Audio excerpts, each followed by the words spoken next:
Another day in the shop, we're working on the 300ZX project. I have acquired new, used Fortunato 500 series coilovers. So they're a little used, but they're better than the ones that are on the car right now.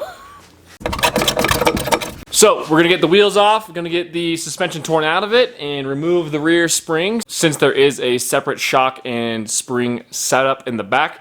These coils are actually off of an S13. You have to modify them a little bit and actually weld the knuckle to the lower half of the spring, which I'll kind of show you what I mean in a minute.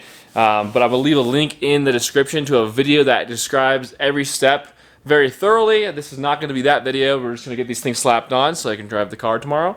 And from there, we'll hopefully not run into too many gremlins. I'm pretty sure every bushing, every ball joint is probably going to need to be replaced. But for now, I just want to get the coils on it because that one coil is not even attached to the tower anymore. So safety, right? I'll set up some time lapses just so you can see what I'm doing, and then I'm going to get right into wrenching so we can get this thing done.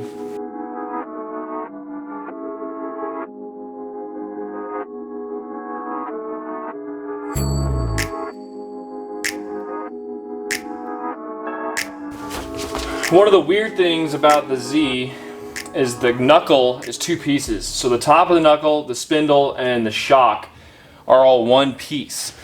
So you unbolt these two bolts on the bottom, and I'll show you when I take it off. The spindle, shock, and rotor assembly all comes off. So it's a little funky. You actually have to cut this shock open, clean it up, and weld the bottom half of the S13 coil on top of the knuckle, paint it, and then stick it back in. A little bit of modification on the tower as well. Like I said, I'll leave a link in the description below to the actual video that shows all this in detail. It's just something I'm not really going to get into. Just going to try and get it done and move on to all the other parts of this car that need a little bit of attention.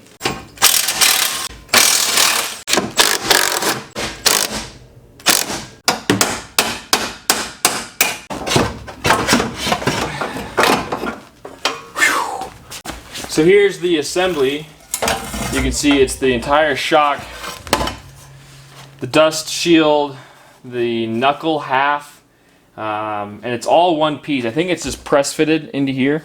Oh no, it's welded on the bottom. It's actually welded down inside this area. So what you gotta do is you cut these right here. There's oil in here, so make sure you do it over a bucket.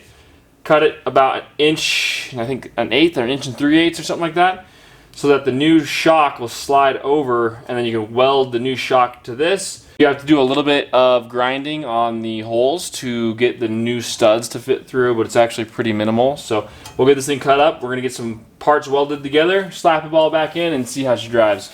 All right, so here's the the passenger side coil.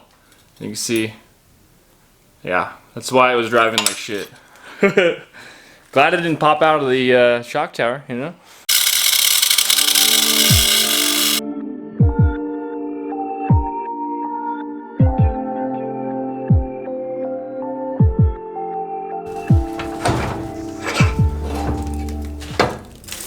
Now you end up with something like this.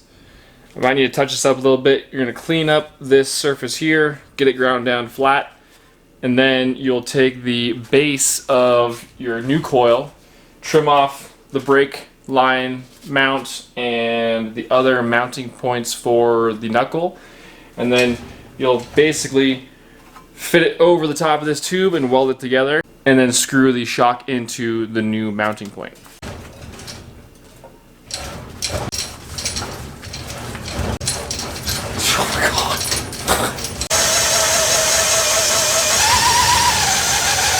This is what you end up with. You'll be cutting these mounting points off, cut the brake line off. We're going to have to re-weld it on the back side. So that's the front. I guess we can put it any way we want. Maybe we can leave that on. We'll cut the brackets off here, and then I'm going to have to cut this little lip off the bottom, clean this up, and then it should fit over your spindle. So your spindle, new, without the lip, goes on like that, weld it on, and then slap it back in.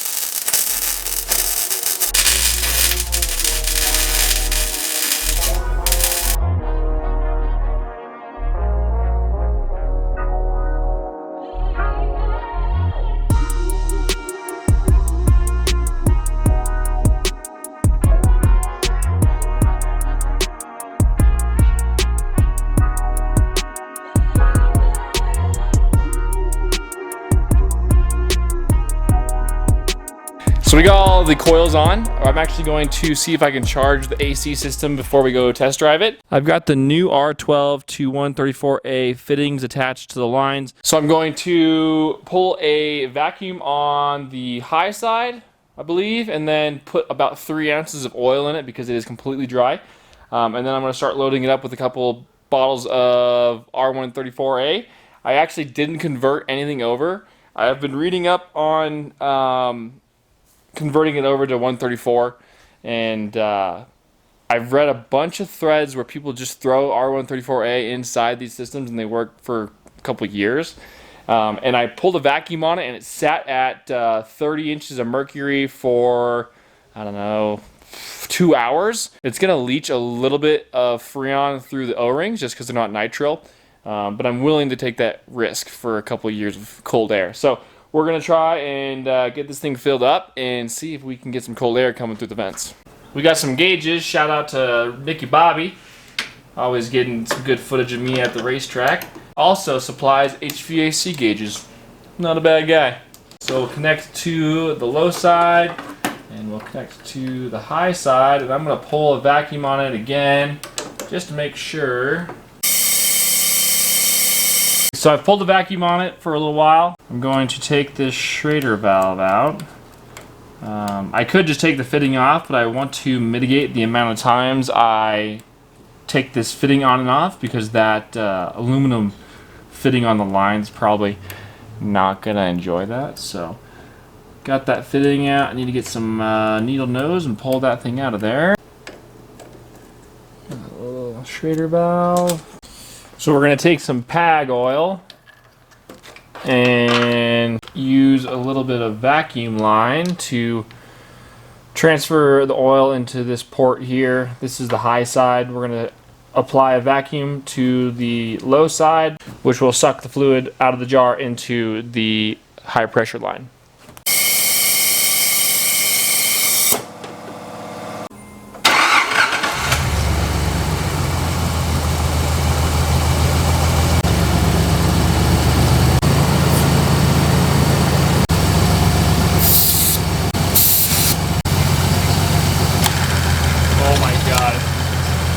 Check it out. The pump kicked on. I don't know how many pounds of Freon it wants. Let's just see if the hood says 2 to 2.4 pounds. One more. See the refrigerant flowing. 60 psi, 250 psi. Looks good. Away from that. Because oh yeah, it's nice and cold too. Whether you like it or not, this is a blue. So it wants 2 to 2.4 pounds. So that's 32 ounces. Each one of these is 12 ounces. One more.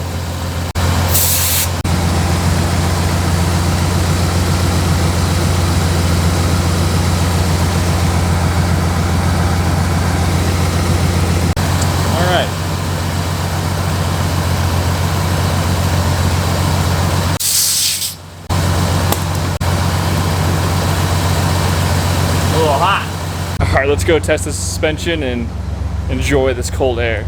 Administer oh, it's got like 50 degrees in here. Oh, shut up. I need to get a thermometer so I can like show you the actual reading on this thing. But it's got to be 40 degrees in here? Nah, maybe not that cold. It's probably like 60. It's so good though. It's 100 degrees outside right now. We got the coils installed.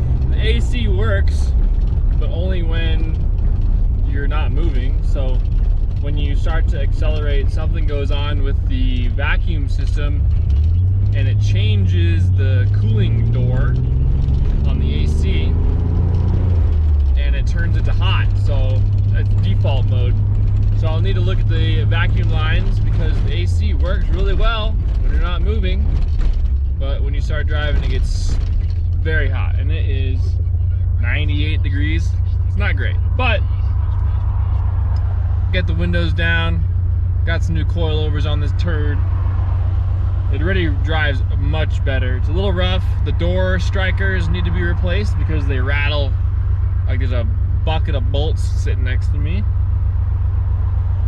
But it's 36 years old. I don't know what else you should expect, really. All right, let's feel these coils and see how they are doing. Oh yeah, still very slow. Floored, floored, floored. Oh wow, this thing's ripping, dude. All right, let's take some corners at like 95. Oh, here's a bump. Oh yeah, oh, it's not bad. As fast as I can. Oh, that's second gear.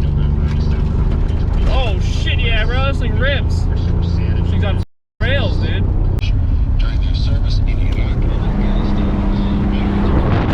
No gear. Oh, we're cruising, dude.